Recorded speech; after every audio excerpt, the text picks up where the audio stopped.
The Republican-led U.S. House Committee on Benghazi released their report Tuesday on the 2012 terror attacks in Libya that killed 4 Americans, including U.S. Ambassador Chris Stevens. The 800-page report primarily faulted the U.S. military for responding too slowly to send help to Benghazi during the deadly assault, despite clear orders from President Barack Obama and the Pentagon. Republicans have repeatedly criticized the Obama administration and Hillary Clinton, who was Secretary of State at the time and now is the presumptive Democratic nominee for president. The panel's chairman, Representative Trey Gowdy, detailed the chaos of that day. No U.S. military asset was ever deployed to Benghazi despite the order of the Secretary of Defense at 7 o'clock that night. So Washington had access to real-time information, but yet somehow they thought the fighting had subsided. Washington had access to real-time information, but somehow they thought these fighters were going to evacuate, even without the remains of the ambassador, and without asking how is that evacuation supposed to be effectuated. How were you supposed to get from the annex to the Benghazi airport? Because it took you almost 3 hours to get from the airport to the annex. Who is supposed to take you? Now, for more on the Benghazi report, VOA's Pam Dockins is standing by live via Skype from the U.S. State Department. Pam, what is the State Department's reaction to this report?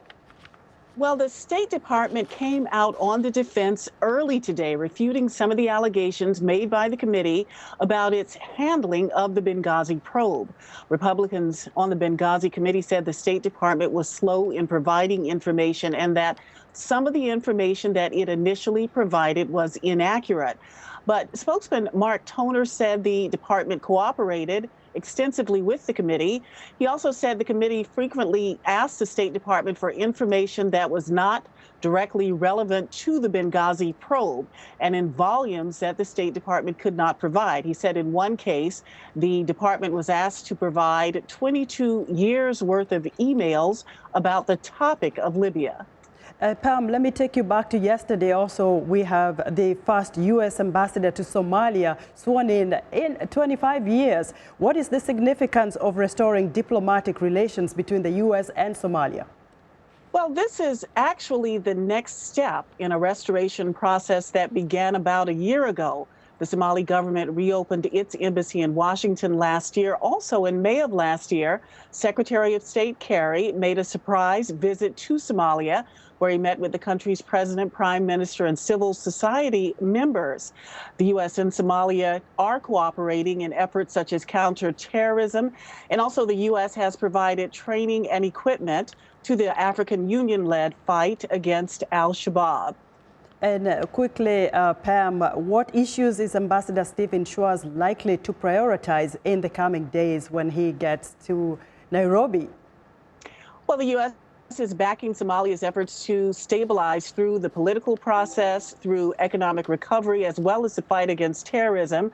During his swearing-in ceremony, Ambassador Schwartz indicated that he would continue with these priorities. He also voiced support for Somalia's efforts to put itself back together again following 2 decades of strife. He also said it was time for Somali authorities to establish a responsive and effective national army to defeat al-Shabaab and also to unite the country. We know that he will briefly be in Nairobi. Do we know if he will be relocating to Mogadishu?